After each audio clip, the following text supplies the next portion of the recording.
Welcome to Popcast Deluxe, your restored publishing right of weekly cultural review.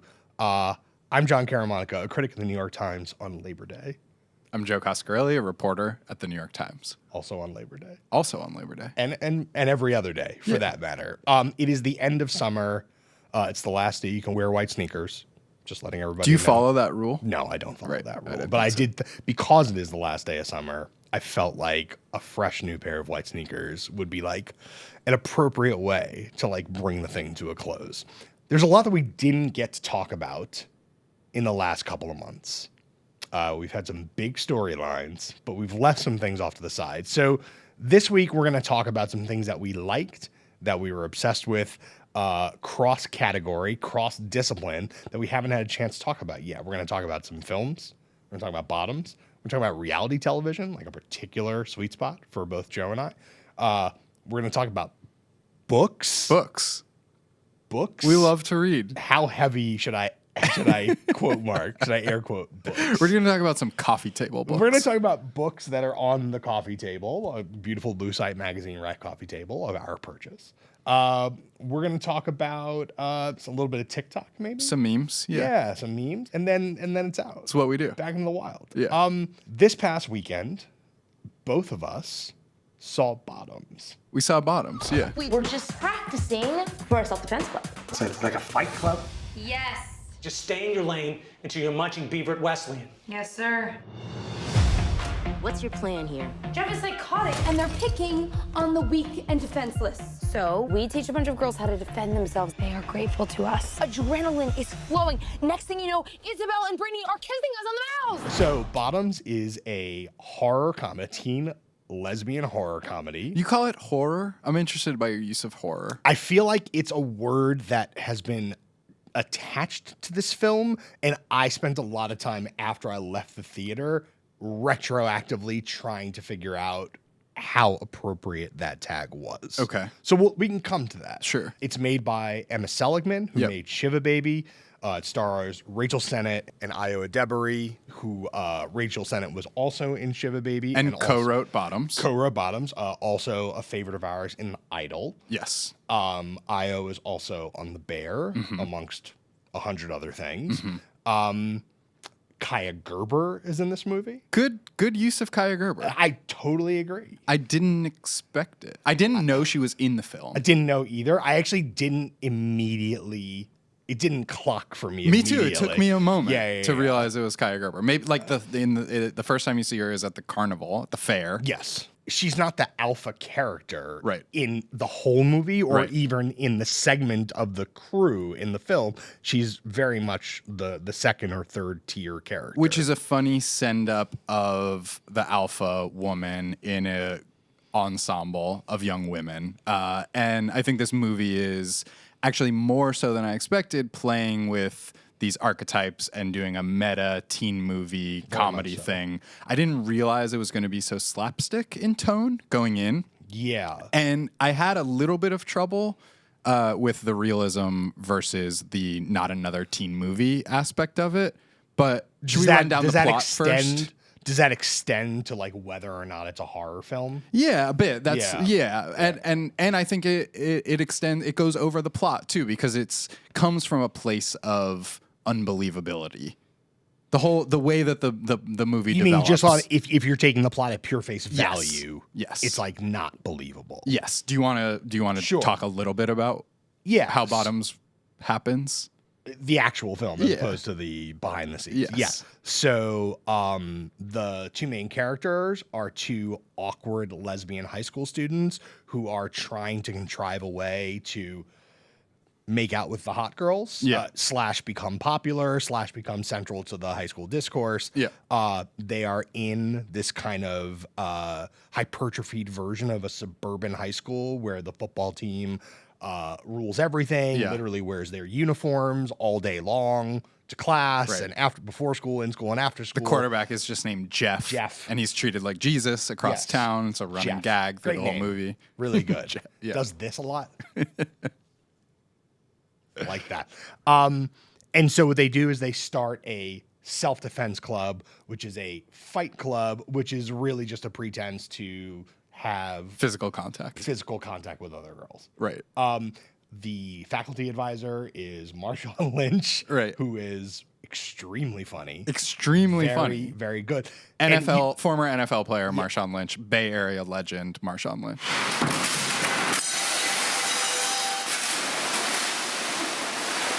Mama, we did it. If you're watching the movie and you're thinking, damn, Marshawn Lynch is funny, stick around for the credits because the blooper reel on Marshawn Lynch is actually, I thought, funnier than the actual film. I don't know if you saw this. He said he improvised many of his lines, which like you can tell, but also he's so good at it that it's scary. He's really, I mean, he's winning. He's winning at life. He's just like killing the job of being Marshawn Lynch post NFL. Beautiful thing. Yeah. So maybe we should start with the horror thing, because I think that the horror categorization in this film makes a tremendous amount of sense if you're watching the film backwards. Mm-hmm. If you're taking the sort of final scene, right, where we don't want to. I mean, we could. Anyway, there's a climactic fight thing, scene. and there's fighting, and it's violent. Blood. It's extremely violent, or at least it's theatrically violent, but it's violent. Yeah. Every actress has very carefully applied blood makeup, but also as a joke. Like even the makeup is a joke. It's a visual gag. It's hyper literal. Yeah. So if you're starting there, you say, of course, well, this is a horror film, or at least has the characteristics of a horror film. The thing that I think I was confused by is if you watch it like a normal film, you watch it forward, the gestural moments that make you think something unusual is happening here, which obviously you get in certain aspects of sci-fi or certain other kinds of horror films from the 80s or 90s, the little moments that feel a little bit off, I couldn't tell if they were meant as in jokes about this kind of film and the films that it was referencing, or if it was specific to the plot of what was about to happen. Now, you can say there's no difference between those two reference approaches, but I think if you had gotten to the end of this film and there was no climactic scene, you could have said, those like 4 or 5 things in the first half, they were just funny winks about earlier teen films. Or earlier, not another high school cheerleader, whatever. Yeah, and I had those moments. There was a little bit of whiplash for me, like I was saying, tonally, in between when you would have these really real moments about their emotions and how they felt about each other or about their social standing. And then there would be something like, the principal says something over the intercom and makes an untoward remark about them that would never happen. That again is like somewhere between Scary Movie and Scream in its sort of like absurdity. The other thing it really reminded me of in those swings of tone was like Broad City, where sometimes Broad City would be very grounded and especially in the dynamic between the two female leads, and then sometimes their version of New York would be a cartoon, essentially. Right. It's a little bit Looney Tunes, and you see that in the climactic in the actual battle as well. Scenes. Yeah. Although I think it reminded me more of the principal scene that you referred to with the loudspeaker stuff. Actually, reminded me more of Daria in that sense. Where obviously Daria, it's animated, like it's fundamentally a send up, and the animation like makes that plain. But the way that these kinds of glitch moments, where people say something that's like a tiny bit too real, and that in and of itself can be reality. Sure. At least within the heads of the characters who you're traveling through. Right. Yeah. So if you're seeing it through that lens, that's why I'm saying, like, I don't know. Is that a setup for joke? Is that a reference? Is that a wink? Or is it a kind of like planting the seeds for what's gonna end up being these people are the saviors of the school? Sure. Which is what happens. Sorry. Spoiler. Sorry. Whatever. If you haven't seen it by now. It doesn't matter. The movie it's opening much wider this coming week. By the time everybody will see bottoms. That's what I assume so. But is that in and of itself, like, talk about the level of victory that everybody is going to see bottoms? Because to me, when I left the movie, I was like, this feels like a Netflix movie, Yes. but on big screens. Yes. And I don't mean that as an indictment of Netflix movies so much as the lack of imagination of how big screen movies are currently evolving. And I thought, here's a fascinating thing that had it been run through a slightly different development, would have literally just been number 5 on the scroll. Yeah. On it would have been the Adam Sandler Bat Mitzvah movie, which we'll talk about in a minute. I did say to someone after I saw it, I was like, it's not quite a real movie, but it's almost a real movie. It's not a sketch. It's bigger than that, but it's a very small world. Yes. Right? Like, there's 2 main characters. The larger scene is, maybe it's like 8 to 10 total Although people. only 5 of them in the ensemble really have characterization or Right. even lines. And And it sort of falls away. The extra characters in the crew in the Fight Club sort of fall away eventually. Well, I mean, I think what happens with a lot of them is there's one moment that's meant to be like the identifying moment, like this, like, the person who's really upset with her stepdad. There's the round table conversation where she really leans into that. And then the girl who's the Black Republican, you actually don't learn that she's a Black Republican until 10 minutes Another before the spoiler. movie's over. Yeah. I mean, none of these, you guys can still see this movie, Still funny. even if you know a few of the plot points. Yes. It's not about the plot. It's not. But it does feel, it feels small, but it also, look, I don't go see like Marvel movies or whatever, Yeah. but part of the reason Neither do I, for the but record. part of the reason I don't do that is I feel like the hugeness of them is so off-putting. It feels like there's no oxygen left in the room. There's lore and the universe and special effects and just like a heaviness in those films. And this felt very calming to me by comparison. It was also another tight 90, 95 minutes. Like A blessing. Like, I've gone to a couple of those now. I saw this A24 teen horror movie, Talk to Me, a real horror movie if you want to see an actually scary movie.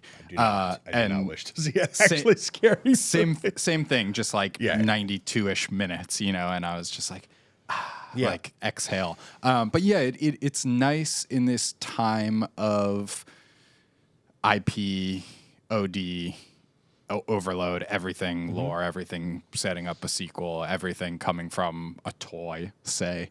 First of all, I liked that this felt very self-contained, could, like you said, could be on streaming in a good way and in maybe a less good way, in that it was like a little shaggy.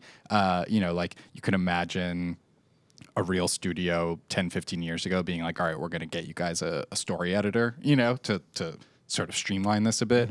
But no, it felt it's interesting bespoke. that you think the story editor would streamline, whereas I think the story editor would thicken. Expand. Yeah. Okay. Yeah. Same shape. Yeah. But more within the shape. Yeah. Like, there was the scene where they use Avril Lavigne's Complicated, Yep. and there's so much exposition that happens in those 3. It sort of makes me think like, okay, what happens if you had $2 million more of budget? Not that we're here playing Sure. Monopoly. right, Yeah. but it's like if you have a little bit more budget, is that 10 minutes of film that actually could be used for like expository purpose? So to me, it's thickening more than streamlining. Right. It felt pretty straight. Like it felt pretty stream to me, at least. It felt pretty streamlined. You mention IP, Yeah. and you're alluding to Barbie.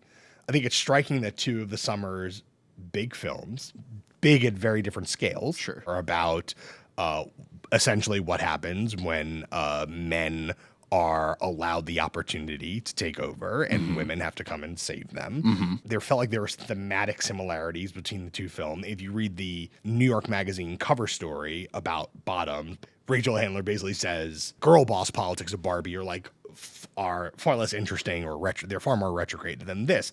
To me, maybe they're a little closer than those 2 things would suggest. But I felt like the playfulness with which the men were rendered in both films, the disempowered men in both films, himbos.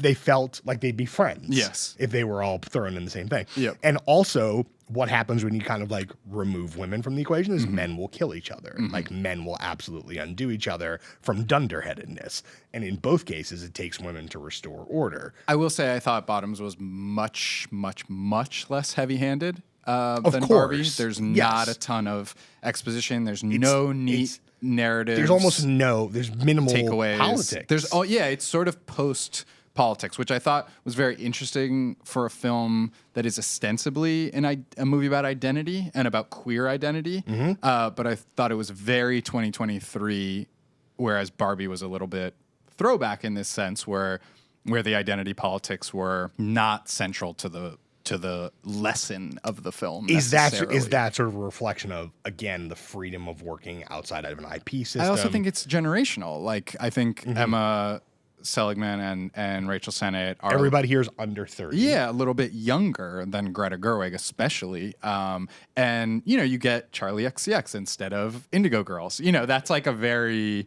generational divide, I think.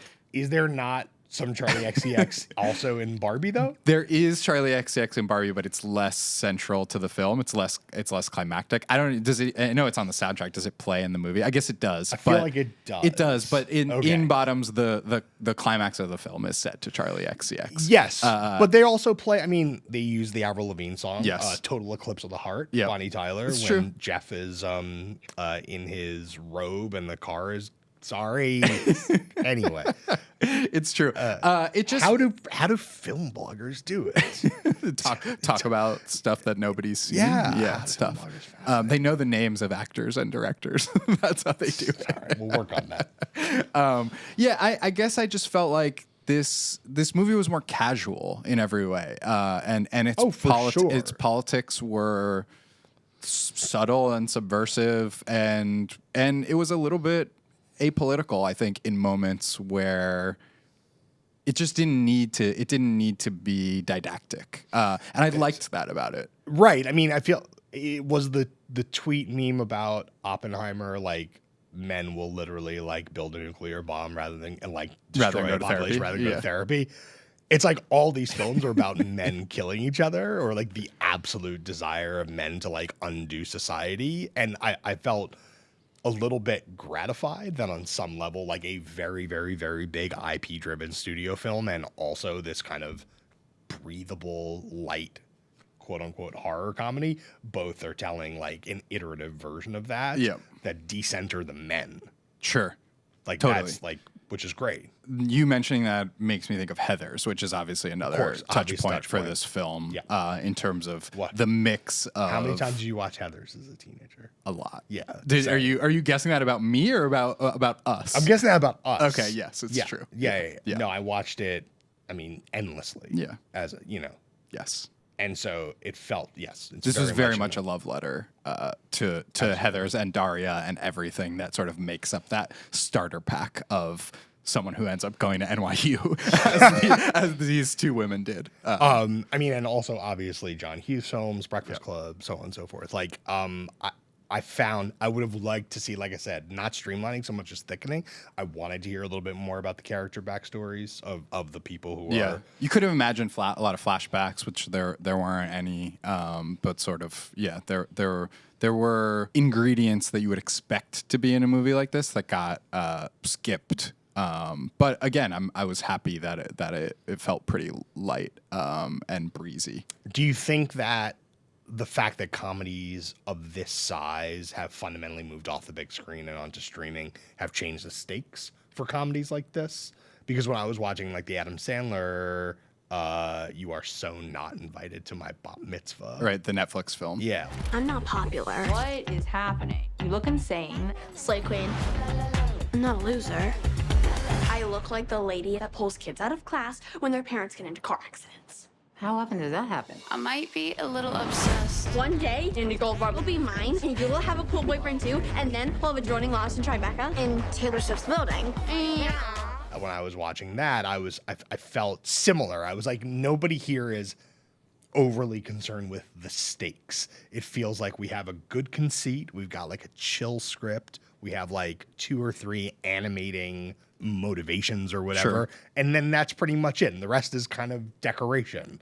And if you're watching at home, kind of like lightly, passively, maybe that's just enough. Do you think that fundamentally the stakes for a film like this are different now because of how so many of them end up just in the streaming ecosystem? I guess I'm hoping for a little bit of a renaissance. We talked earlier this summer about No Hard Feelings, the Jennifer Lawrence comedy, which other than having an A-list movie star, which like Adam Sandler is an A-list movie star, but he's post-peak and he's just cashing the Netflix check. And also he's barely in the film. Right. He's like, his daughter, he's his a daughter vehicle is for the it. star, Yeah. but he's the raison d'etre, but he is not the star. But I thought No Hard Feelings and Bottoms worked and missed to me in almost the exact same ways. But I could just like breathe a sigh of relief that I could go to the movie theaters on a Friday or a Saturday and see a tight, raunchy sex comedy like the ones I grew up with. Yeah. So one of the central tensions in Bottom, so like Io and Rachell, Josie and PJ, here are 2 friends who have been friends since childhood, who are aligned in their common goal to make out with cheerleaders. They diverge in that goal. They are not sure how they want to achieve it. They pick a path that one of them sets out, but the other one ends up having more success. And it's partially about their friendship and the ways in which their friendship is forced to evolve. Again, I would have loved to have more of that.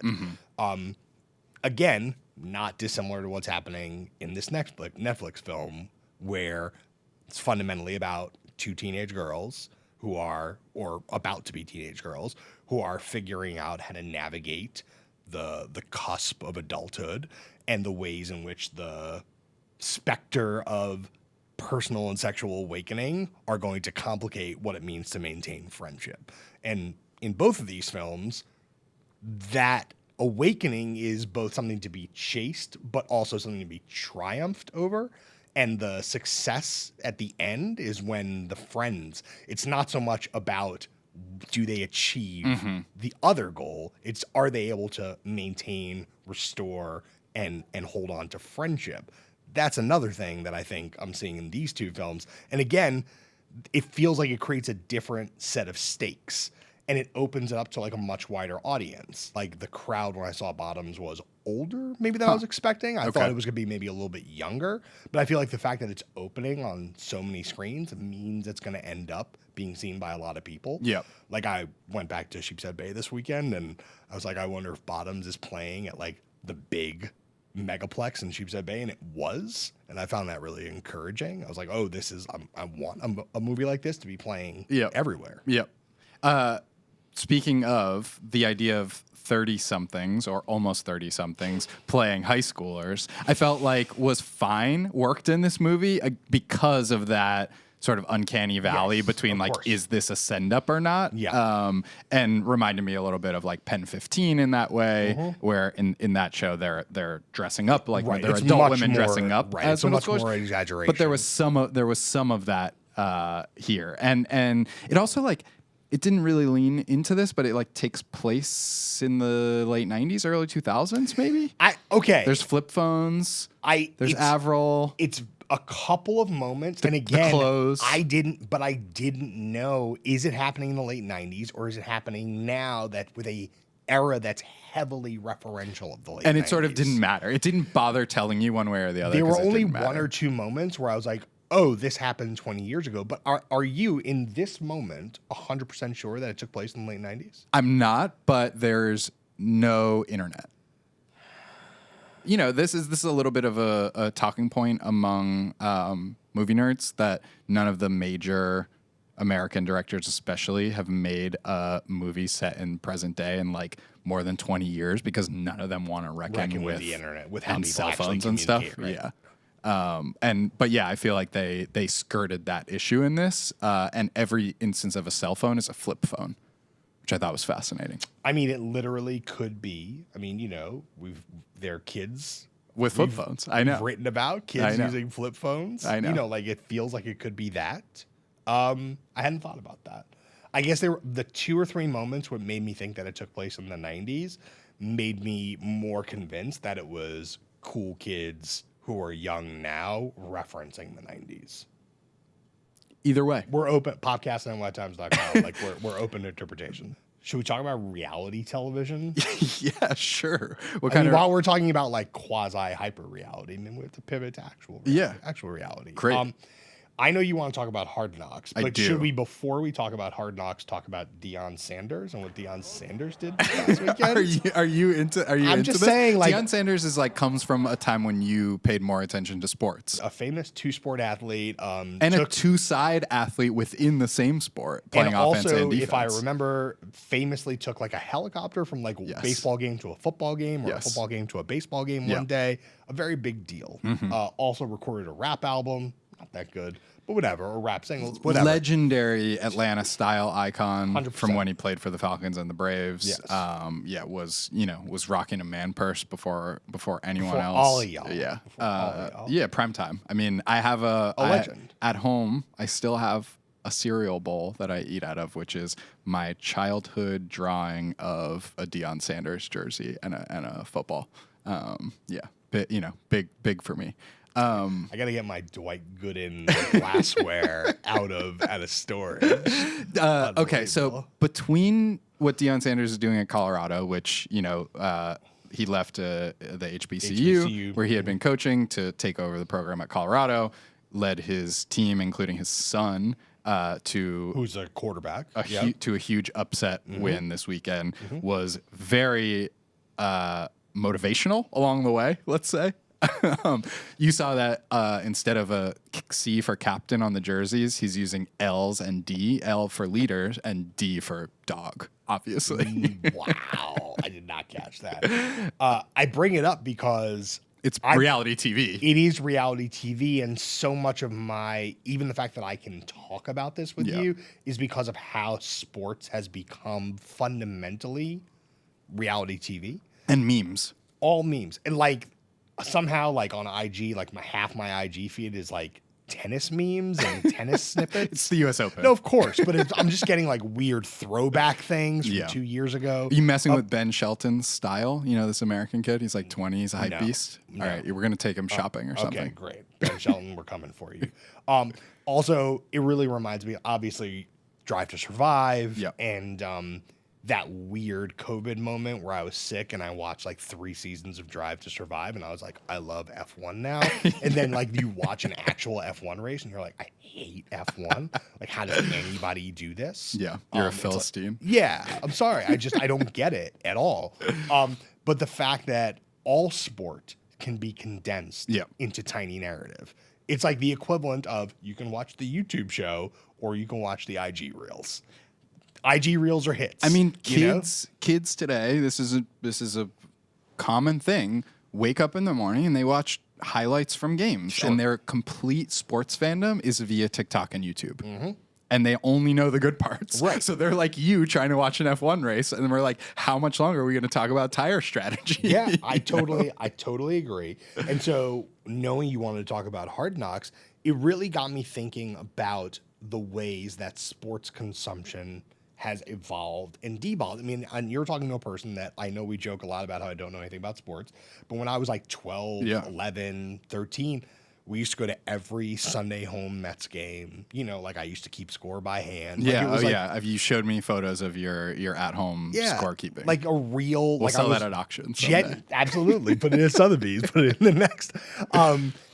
For me, that was like my first engagement with real fandom before music, or at least in the sort of side by side with music. And I find it hard to access sports now because I don't have the free time that I used to have. But seeing things on IG, seeing things on TikTok, and to a certain degree, a show like Hard Knocks or Drive to Survive can bring me back because the storylines are still very familiar. Sports to me. as culture, and it's sports which as, is legible, and to it's you. sports as drama. Yes, it really is just like let's distill down to the core thing, and like let's do it. What's the tennis version of Drive to Survive? It's called Breakpoint. Yeah, like the Nick Kyrgios episode. Yeah. You know, like just amazing, great. Yeah. And they all date influencers, of course. It's great. Okay, so here's my thing: we talk about streaming movies. If the streaming boom has been good for anything, it is high quality sports documentary. Yes. The amount of access, the amount of money, and to me, obviously, like you're saying, sports lends itself to these narratives. The arcs are built in. discreet. You know, They're built in. All you have to do is compress them. the losers are as interesting as the winners, Or more. or more. And the access is incredible. Like honestly, classic journalists must be furious about the access. Of course. And the access is especially startling. Like athletes are so far ahead of musicians and other famous people in cutting out the media and being actively at odds with the media that's forced to cover them every day because they have built-in press corps. It's both more transparent and also far more regulated. Yes. And so there's a whole generation of athlete who was never going to give any access to a real journalist, but like watching something like Quarterback on Netflix, you're seeing Patrick Mahomes as up close as you could ever see any athlete, and you're hearing trash talk on the field that you've never heard in your life. You're seeing locker room speeches you've never heard. You're watching them dance to music. And Hard Knocks is really interesting in this case because it predates all of this. So it's an HBO sports series that's been going for like 20 years at this point, and always follows an NFL team through training camp and practice. But usually it's a really bad team. Right. Or I guess am I wrong to have read it as it's a team that is maybe not in their prime, but is expected to do something interesting or potentially disruptive? So, or is that just a recent no, thing? so the NFL now, I don't know what the rules were at the beginning, but now the NFL basically, if you haven't made the playoffs for the last 2 years, you're like in the pool to be in Hard Knocks. You get like a pass if you have a first-year head coach, or like there's certain other little wrinkles. But this season follows the New York Jets, and the reason. So who does the actual picking? The NFL and the team. You can sort of like volunteer, but you have to if you're in this. If you're basically like relegated to maybe having to be in Hard Knocks if you're not winning. Really? But the reason this season is so interesting is because it's the New York Jets. So not only have they been losers for many years, which means they have high draft picks, so they have really good young guys. They have the offensive and the defensive rookie of the year from last season. But on the offseason, they got Aaron Rodgers as their quarterback. So Aaron Rodgers, if you don't know, probably, the second best quarterback of his generation, arguably of all time after Tom Brady. If he wouldn't have been playing in Brady's shadow, he could have been an all-time great. And he left his longtime team, the Packers, to come to New York and try to get like one last gasp at a championship post Brady. So that makes the stakes really interesting for the Jets. And for Hard Knocks, it's like jackpot because you have not only the amazing young guys, but then you have the sort of last chance veteran coming in and trying to mold them. Is Hard Knocks an NFL Films production? Yes, I believe, yes. The So it's NFL like is definitely involved. It's the propaganda. It's the Billie Eilish documentary of sports documentaries. And I don't know if it's that I'm further from it than the music docs, or So it doesn't bother you? it doesn't bother me at all because the access is so good. And I don't know what it is. Like there's But something then imagine about what they're cutting out. I know. I mean, seeing like in this last episode, the other thing is it's happening basically week to week. So the show covers what happened the prior weekend. It comes out on Tuesday nights. And much like Popcast Deluxe. It's the Popcast Deluxe of covering the previous week. Yes, in happenings. And so like there's a scene of Rodgers' first preseason game, and he's talking trash to this guy. This guy, hits him a little late after a play, and he's like, "Man, like, how dare you? Like, who are you? Like, I don't even know who you are. Literally, like, get your hands off me. I don't know who you are." And like, you never know what's being said in those moments if you're not on the field. Yeah, sure. And again, it's like, sure, this is propaganda. It's getting people excited to watch the Jet season. But the drama is rich. The last thing I'll say about Hard Knocks, which I think will win over any Popcast Deluxe listener, is there's a phenomenal scene in which the Jets DJ, which they have at practice. Incredible. They have a DJ at their practice.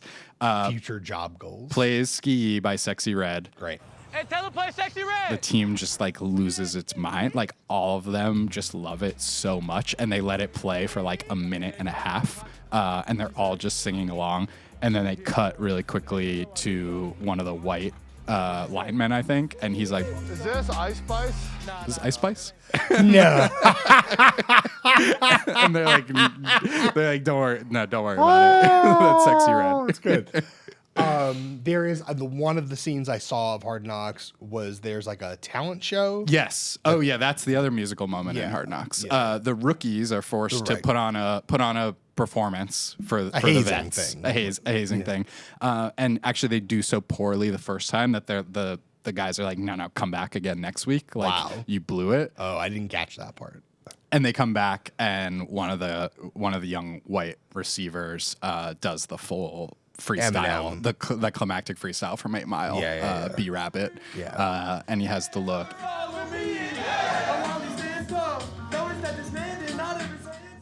He comes close to nailing the freestyle, and watching it, you realize how meaningful that is for a certain generation of young man. Like every boy, I think my age and younger, knows every word to the 8 Mile freestyle battle. Yeah, sure. And so they're all just losing their minds over this guy. And then he has a good and sort of heartbreaking arc in the subsequent episodes. Okay. But like, and to tie it back to the Deion Sanders thing, I think after the win, Yes. Michigan, there's like that locker room scene, and the YG My Hit Is record is playing. Yes. And it's like, Yes. it's beautiful. It's beautiful. It's really, really, really beautiful.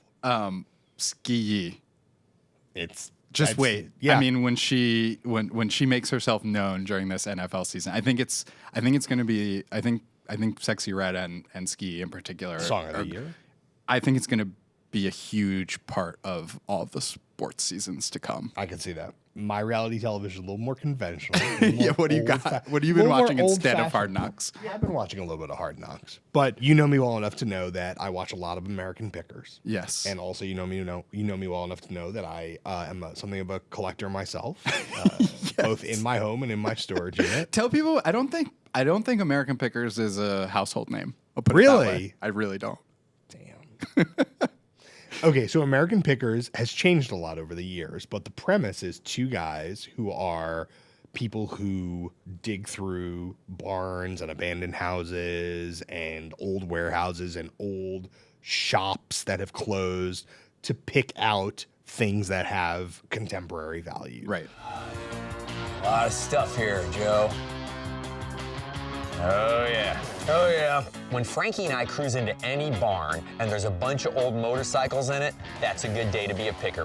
What's the story on your motorcycle here? I mean, I don't know if these guys specifically are this, but who's making the market for like weird things from like the 1920s, Sure. the 1940s? It's people like this. It's pickers. It's people This is who what are Antiques Roadshow is? Antiques Roadshow is a bunch of like high-end experts gathering in a room like this, and people bring their treasures and say, does this have value? But in the same universe. Yes, And I then would say that's Storage the Wars higher is end. the other one, right? Well, Storage Wars is the people who are on the front lines of being like, I'm going to look at that room and say, I'll bet $500 that there might be something interesting. Right. But this is all, it's It thematically. roughly, obviously, watch all of these shows. I've watched all these shows for years. And, you know, anytime It's about I'm secondhand out, goods. Yes, and anytime that I'm out in a weird place, I feel some kind of like moral obligation To play like, American Pickers. Yeah, I like go and I used to do this with records when I bought records and like rare rap CDs. I'd be in some random city in the Midwest or the South. I'd find like the dustiest record shop. I'd go and pull stuff out of that because I'm just like, this shouldn't be here. This should at least be in circulation, even if in circulation just means it's like sitting on my shelf. Right. Like, so be it. Yeah. And so American Pickers, but for hip hop artifacts. It's made for you. It's really made for you. So in the Bronx next year, the Universal Hip Hop Museum is scheduled to open. Shout out Pete Nice, gave me a tour of like the framework of it last year. I went up there, and so this show, it's all contrived. They're not like digging in warehouses necessarily, but it's the framework is we're gathering artifacts for the Universal Hip Hop Museum. And so each episode focuses on one or two hip hop luminaries.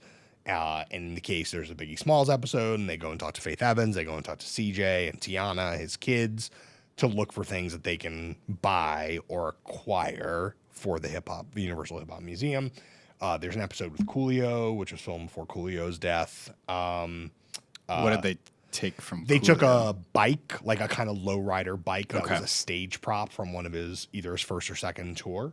And so, you know, for someone like myself who is fascinated with that history and like always watched with like a lot of detail, like everything from what was happening in music videos to on stage to advertisements in magazines, so on and so forth. It's really, really lovely to see some of these artifacts. Biggie's son brings to them the cane that Biggie was carrying on the night that he was killed. And that cane is one of the, I don't know what the name of it is, but there's a sword in the cane. And it had been in an LAPD evidence locker for 20 years. And he had just gotten it back relatively recently. And he's like bringing that to them in the museum. Again, there's like light contrivance throughout all of this. I mean, you watch It's reality television. reality televisions, but I'm happy to see a lot of these artifacts. I would hope to see some of them at the museum, but I'm just happy to see also my only kind of the thing that I don't like about the American Pickers ecosystem is so many of the things that are deemed valuable don't come from cultures, worlds, communities that like I'm particularly interested in or proximate to or whatever. It's nice to see these worlds, these scenes be taken as seriously and given a television show to kind of show off with. And, you know, there's only maybe 3 or 4 episodes so far. Where can you watch this? It's on A&E. Okay. It's like streaming on A&E's. I can watch. I watch it on my like video on demand with my cable. But I think it's streaming. You can buy it on Amazon Prime or whatever. You can buy the episodes. And it's just if you're like a genuine lover, if you've cared about any of the stuff that we've done for the alleged 50th anniversary of hip hop, like if you're into that, like this is something that's like worth a little bit of time. It's time to honor the music we love. I want the world to know how important hip hop is. Now the search is on. I'm gonna take you on a hunt. Let's go. Find the most iconic memorabilia. This is the first brand sponsorship of a hip hop group. Hip hop treasures. Hip hop treasures. All right. Yeah.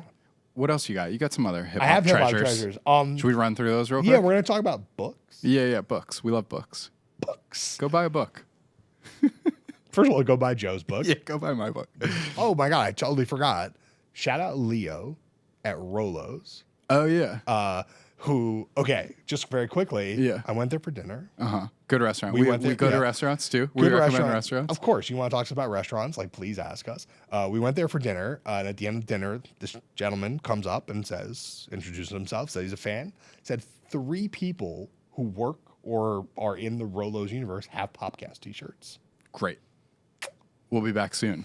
Absolutely. Should we have a podcast party at Rolo's? Yeah, we love Ridgewood. Yeah, we're definitely. I'm definitely pulling up on Ridgewood heavy. Yeah. Absolutely. Okay. And he said he's read your book. Incredible. So buy a book, buy Joe's book. When my book. Someday. So a couple things I wanted to talk about. This is a book that I learned about on Instagram. It's called Heated Words. If you look at all those photos and documentary footage, 1970s gangs in New York City, if you look at it for the aesthetics, not for the politics, the vests all have a very similar lettering style on the back. And that lettering style has been used in a lot of different contexts, all the way up through Kanye merch from a few years ago. This is like Warriors-esque? Yes. And so this book is, frankly, a rather shockingly detailed chronicle of various uses of that type of lettering. It's a history of the typeface itself. It's unbelievable. And even feel that. Oh yeah. Oh yeah. It's a velvety, raised, embossed spine. Yeah. These are the kinds of books that I thought I maybe would write someday, but it's like the amount of time and dedication and like insularity, like years and Nothing years and like years writing a book for 75 of your closest friends, kin freaks around the world. But like just really I say that as a intense. compliment. You know, like here's a Grandmaster Flash and the Furious 5 t-shirt in that font. Every single page on this has like a wild, unexpected. It's like a Carvel t-shirt with this on the back. It's beautiful. I am so grateful this exists. The amount of time and labor and high production, just really very, very grateful this exists. Beautiful. That's one. This isn't out yet. I don't really know what we can talk about with this. Yeah. Shout out Eb Boogie, Evan Auerbach, also Dan Eisenberg. It's called Do You Remember? Hip hop historians of the internet. chroniclers and gatherers. Yeah. Like, there's a lot of ways to do historical work. And part of doing historical work is capturing things that are happening in real time and making sure they're not lost, or going back into the recent past and things that were not perceived as having historical value in their specific moment. And in this moment, we're talking largely about the late 80s through the 90s. I don't know if the collecting impulse was with a lot of folks for hip hop stuff in that moment. Here and there, and obviously Hip Hop Treasures, it captures that some people held on to that stuff. This is a history of mixtapes, actual tapes, pre-G-Unit CDs, pre-Dipset CDs, actual tapes. There are interviews with record label folks, with DJs, tremendous amount of photos. You know, if you were like me in 1990, whatever, like you had some kind of cassette case full of this stuff. Again, this isn't out till next month, so I don't really know what I'm allowed to say about it, but it looks incredibly cool. Rizzoli. Also, how cool that Rizzoli is doing books of this nature. About hip-hop mixtapes. Yeah. There were a couple of good mixtape art books with CD mixtapes of that era that came out about 3 or 4 years ago. This is, I'm pretty sure, the first book about this era of mixtapes. And if you go into my storage unit or the basement of my family's house, there are tubs full a lot of this stuff. But you did not contribute to this. Did not contribute, was not asked to contribute, but that's okay because I wasn't asked to contribute, which means I can talk about it. Anyway, more hip hop treasures. That's where we're at. Joe. Speaking of mixtapes. Yeah. Please. We've both got our copies here of Scammer. To be fair, mine is just from you. I don't want to, like, there are people I know. You didn't buy this. Here's the thing. People who are dear to my heart received loving packages with the hand addressed stickers on it, a beautiful blue bubble wrap envelope, really lovely. I've seen a couple of those, but no, mine I've received a couple, although I didn't ask for them necessarily. No, mine is just off your desk. You just got a few extras, and I just I plundered it off your desk. It's true. This is a self-published memoir-ish by a lot of ishes. Caroline Calloway. Yes. Should we have to? Do you want to explain? If for those who don't know, or is it not worth it's getting definitely into? Worth it. I just don't know where to start. Caroline Calloway was an internet main character. Repeatedly. Yes. But like the sort of origin story was an internet main character, someone who had advertised a workshop that actually is like quite the sort of thing that's like quite common. A creativity workshop. Yeah. And like I come feel hang out with me. Yeah. And I feel like basically we'll like make a bouquet. Every person on TikTok or Instagram I follow like does a version of this. It was actually like very like hustle TikTok before hustle TikTok really existed. She does predate a lot of it's micro very trends. Absolutely. 100%.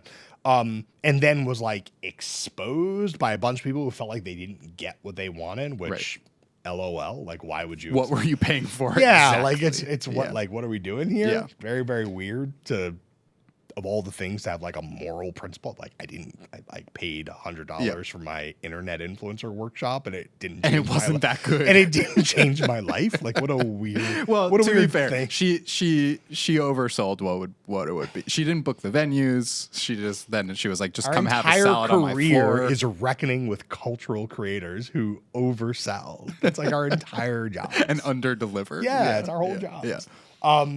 And then this has happened like 2 or 3 times. But then what happened is her former like friend / assistant / ghostwriter ghostwriter collaborator / ambiguous personal / romantic energy friend. Yep. Natalie wrote an essay for The Cut. Yes. Called I Was Caroline Calloway. Great headline, honestly. Great headline. Also, who amongst us was not? who among us wasn't? And that set off a chain of events that has led to both Caroline Calloway and Natalie Beach releasing books roughly within the same time frame. Natalie's on a actual publishing house. This self-published. There was a very good double review in the New Yorker. Yeah, very good double review. I have not read Natalie's book. Though the double review was brutal about Natalie's book. That is and quite into this Caroline part Calloway of why book. I have not read Natalie's book. Yeah. Not that I need a critic to tell me what to think, but there's only so many hours in the day. You've read this book in full. Yeah, so I've read for clarity up front, I've read half of this book. So interestingly enough, this book is vignettes. Yes, sure is. Sure. It's a It's tone a scroll. poem. It's a scroll. It's a scroll. It's a scroll. Some of it is repurposed from blogs and captions. The other thing that Caroline Calloway was first known for was essentially blogging her life at Cambridge via Instagram caption in a very live journal. Again, early. She is in the lineage, a lineage that is near and dear to my heart of, the most recent examples being Kat Marnell and Elizabeth Wurtzel, sort of messy women memoirists. Caroline Calloway is like a meta version of that, one who wants to be that so badly that she doesn't necessarily want to do the work to get there. She just already wants to be a famous memoirist. And yet, one of the things that she writes about in this book is living life knowing that she's going to write about it and making choices predicated, in essence, upon how they're going to sound in this book or the next book or the next book. And is both telling you at every turn how dishonest she is and also still an unreliable narrator, which makes for a very disorienting but compelling read. The thing that I liked most about the parts of this book that I've read, and I will finish it, unlike The Idol, I will finish it. This has some Idol energy to it. It really does. In terms of its lack of structure and tonal specificity. This is okay, so we made the joke before we started recording, like this feels like there's something AI about this book. And it's AI in the sense of like write a book that doesn't know, like by a person who doesn't know how to write a book, but somehow maintains the fundamental narrative spark, like that throughout, that keeps you She's a tethered good throughout. writer. Yeah, like there are sentences, and I probably should have underlined. I'll prepare. It's the last week of summer, people. Forgive me. There are sentences in this book that were so unexpected. The kind of the intensity and the brightness of the imagery, especially like coming out of like maybe a paragraph that's like dark and down, and then there'd be this absolute like sunburst of a sentence. Yeah. That it took me so off guard, and I found it so charming in that way. Obviously it's inconsistent. You said it's vignettes. I say it's a scroll. She also calls it a day book. She names it a day book, meaning you're supposed to start it and end it on the same day. Could happen.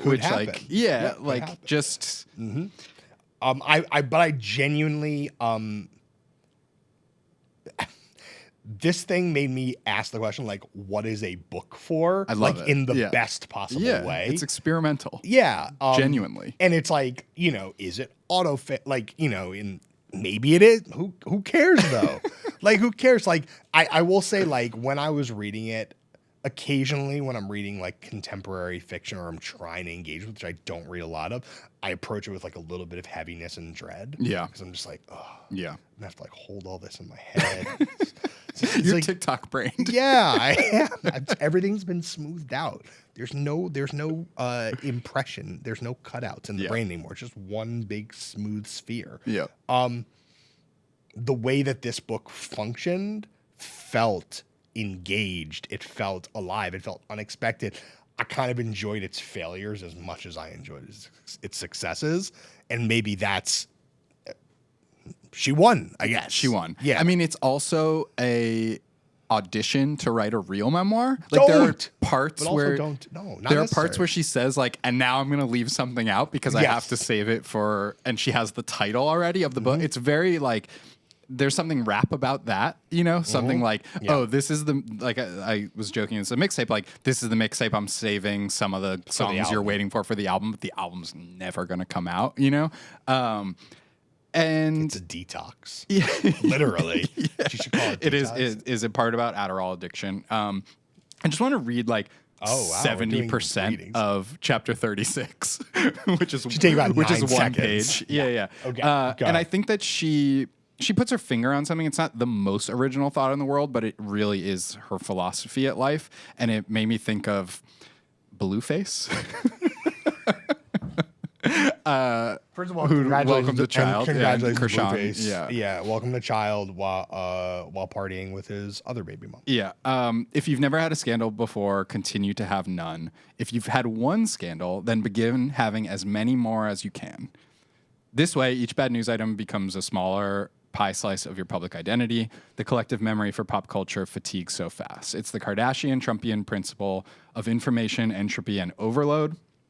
One scandal will define you, but a million little scandals add up to a helpless shrug. If you're a man, you'll be hailed as a renegade, media mastermind. If you're a woman, people will pity your soulless addiction to fame. How sad and out of control you are, throwing yourself into the news cycle again and again like this. Will you ever master this compulsion to overshare? Maybe it's clinical malignant narcissism, needing attention, even at the cost of more controversy. It doesn't matter if you say flat out to reporters on podcasts in your own effing writing, listen, part of the art I want to make is a kind of theater of the self and of the internet. I talk about myself because I'm a memoirist. Stop pathologizing my command of craft. She's Spalding Gray, people. Let her be Spalding Gray. Do you think Spalding Gray was telling the truth 100% of the time? No, of course not. There you go. Yeah. So let it cook. Let her cook. Yeah. Whatever the public performance of Caroline Calloway is, has self-perpetuated so long. She's followed that blueprint that I just described, and the work is better than it's ever been. So I'm just like, she lives now in Sarasota, which is where I spent part of my youth. So there's something close to me about that. Sarasota, also where Elizabeth Wurtzel spent some of her time, wrote a memoir or two there. There's some real Florida energy in this book, which, always speaks to me. It's good. Am I recommending that you go online and pay $65 or whatever it is for this? It is quite expensive for a book. But if you can get your hands on one, if you can find me, I have some extra copies, courtesy of Caroline, who said she and I do not know each other. We've exchanged a few words on the internet. She sent them to me. She said, I sent you 7 copies. I forget the exact number, but she said, give 5 to someone who will help my career and 2 to people you love. Wait, which one am I? Ask yourself that same question when you go home tonight. Unbelievable. I can't believe you're leaving me with such a heavy quandary. And then she just kept sending more. So I do have some extra copies of Scammer. Many of them are accounted for, but I'm genuinely on God. I'm not going to sleep tonight. Thinking about that. Yeah, I'm not going to sleep tonight. I will give away 1 copy of Scammer. Wow. Right for the best email, whatever you want to put in it, popcast@nytimes.com. And yeah, we'll get you a copy. Should the email address whether I am the person who can help Caroline Calloway's career or whether that's you love up to me? them. Totally open-ended assignment. Just convince convince me that you deserve the book. Wow. While we're talking about kind of like internet mythos and scamming potentially, what potential multiple layers of scamming? At least, we don't want to let the week go by without nodding to the tabby thief. Yep. The Tinder tabby thief. The Tinder tabby thief. There is a news cycle, a narrative cycle going around TikTok the last few days. This man is out here on Tinder and Hinge, and he will steal from you. Of a young woman who met someone on Tinder, did not meet up, then saw that person on the street, reconnected. They went on a date. They spent the night together. And then her tabbies, her Margiela tabbies, which are shoes. If you're on Team John, you know what they are. I know what tabbies are. I'm not saying you. I'm just saying if you're on Team John. I'm in the middle somewhere. Yes. Where I both know what tabbies are and don't care and think they're embarrassing. I don't own tabbies. I don't think I would personally wear them, but I know people who do. Yeah. This is I feel like it was a shoe with a slit down the middle. Yes. So like a hoof. It popularized by Maison Margiela, referencing old Japanese footwear. In the last, I would say 3 years, has become a rather uncomfortable stranglehold on a certain stripe of downtown and Brooklyn, and whatever the downtowns and Brooklyns are of your Around hometown, around the world. And maybe this is it. Maybe this is the way to end it. That someone The phenomenon. Maybe it's time to. I've already felt like it's time to retire them, but maybe this is it. So a gentleman spends the night with a woman in the morning, somehow absconds with the tabbies that are like sitting on top of her pile of shoeboxes. But not the main tabbies on her shoe pile, the other ones. Oh, I thought it was the main. There was the boots, but he took the Mary Jane. Took the Mary they talked Janes. about the Yes, boots, but he took the Mary Janes. So she had 2 pairs. People I know have multiples. Yeah. One for the plug, one for the load. Yeah. And so then she posts a TikTok about it, about how she got scammed by this guy. The guy gets tracked down. She then finds out that he had gifted them to his girlfriend. So he was cheating. Right. Spoiler. In addition, cheating in addition to scamming. Yeah. But then she ends up getting the shoes back. His relationship is over. Is that true? They're broken up. Did we find that is out? according to the Allegedly. woman's most recent TikTok that she heard that they are broken up. Okay. I mean, respectfully, all these people are 23, or 24. Who knows? Mm-hmm. Or I don't know. Or they're all in on it together. Yeah, and they're about to or they're all in. Yes, they're about to get a deal writing a Hulu show. I don't know when the strike is over. I just feel like, to me, whether it's real or not, whether it's a clout chase or it's authentic, the real question is, can you wear tabbies after this? And now that everyone knows what tabbies are, and without feeling like somehow part of like some big referential game. Like you think it could also be guerrilla marketing for tabbies to try to Can give you them imagine 3 more years of if clout? like the march, if like some like Droga 5 was like seeding this, and like Droga 5 was like, here's what we're gonna do. We're gonna Lonely Girl 15. You're just saying crazy proper nouns right now. But if you know, you know, and I know you know. Do you think maybe that's happening, or maybe they're doing it to clout chase, or maybe it is just a genuine act of bad faith and perhaps the last moment where you can authentically crave a pair of tabbies without feeling like you're part of some large TikTok scheme, knowing or unknowing? You know what's authentic? Beating some girl's ass because she pushed your mom into the porta potty. Oh my God, I can't believe you're doing that. That's the real viral moment of the weekend. Wow. This is the Romper Stomper. Unbelievable. Unbelievable. I actually meant to mention this when we talked about bottoms because this is the real Fight Club. It's IRL. It's IRL. This was Fight Club. in the same way that's guerrilla marmarketing for tabbies. You think this is guerrilla marketing for Morgan Wallen? Or Bottoms, the film. Look, this girl used the porta potty, came out to her mom getting beat up because she like cut the line. Someone else thought she cut the line, right. And then she just saves her mother from destruction.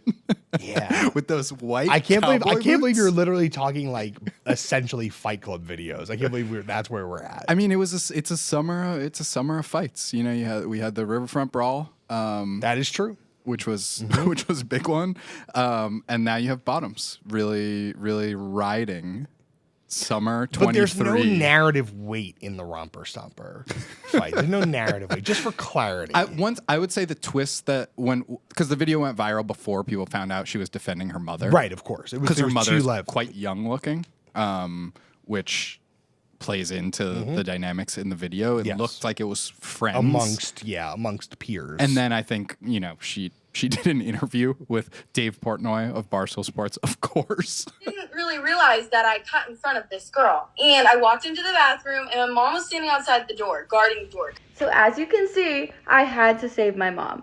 I've never fought anybody in my life. I don't like violence. I don't like any of that. But sometimes you have to do what you got to do for your mom. That's all I'm going to say. Also having a very real testy week with the pizza shop owner and so on and so forth. Yeah. Look, it's been a chaotic summer. We made it out alive. You want to do songs, or should we just go straight to snacks? You want to just eat a snack today? I kind of just want to eat a snack today. I was just gonna skip songs. I just feel like the songs aren't going to I know what my song is, but I just feel like It can be in my heart. We'll save them. We'll save them. It's summer. It's summer.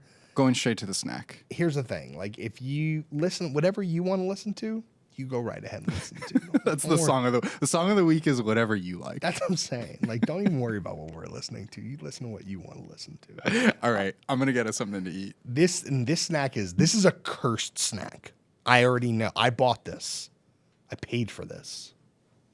I think this was in my corner.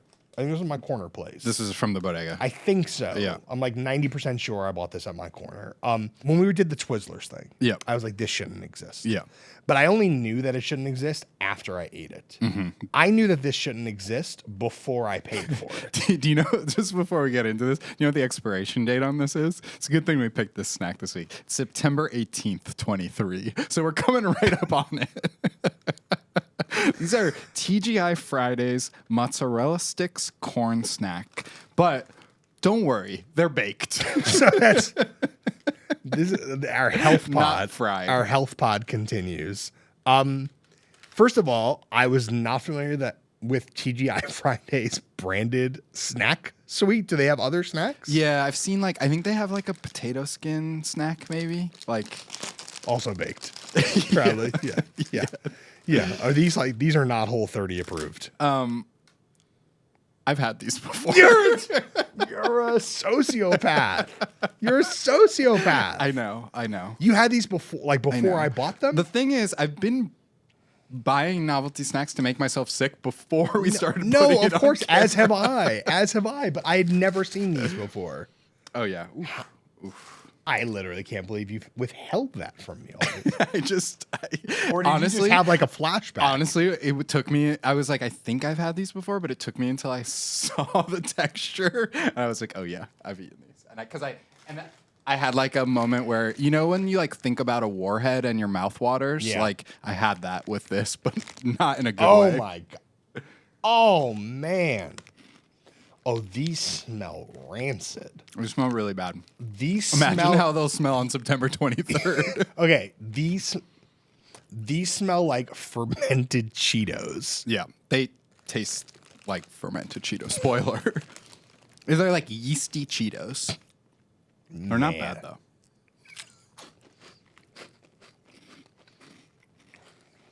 Oh yeah. The smell is the problem. The taste is good. There's no follow though. It's very one note. The second note is salt. The first note is also salt. They're kind of good though. Texture, they're really crispy. They're way crispier than a Cheeto. Than a Cheeto, yeah. Than even a Cheeto Puff, I mean. And I taste the bakedness, honestly. It tastes baked. They're not so bad. Yeah, I like it. It's like a 6.5 for me. Yeah, it's a 7. I really do like it. I'm going to need a gallon of water. Absolutely. For every 3 mozzarella sticks. Yeah, the way that this gets into all the crevices. Yeah. But a strong umami. Better than a cheese doodle? Cheese doodle brand cheese doodle? Original issue. I won't go against the classic, but it's up there. I think it's better. Yeah, okay. Yeah, I think it's better. All right, I'm going to go Doesn't 7. taste like a mozzarella stick, though. Not even remotely. It has nothing to do with the mozzarella. There's no mozzarella flavor in this. No one injected. There's no person at the end of the production line injecting mozzarella into it. Yeah. Anyway, I'm going to go 7 on that. Okay. That's our show. Yeah. Listen to every podcast ever at nytimes.com/popcast. Every Popcast Deluxe. That's Joe and I on YouTube. That's tinyurl.com/Popcast Deluxe. We did not take a question this week because we just did mailbag. We're going to get back to questions. Get in the Discord, get in the Facebook group. It's tinyurl.com/Popcast, Facebook/Popcast Discord, or email us, popcast@nytimes.com. Thank you to our senior producer, Sawyer Roque. Thank you to our editor, Jamie Heffitz. Thank you to Karen Gans. Thank you to Pedro Rosado. Thank you to Leslie Davis for getting us where we've been and where we are and where we're going to go. We'll be back next week.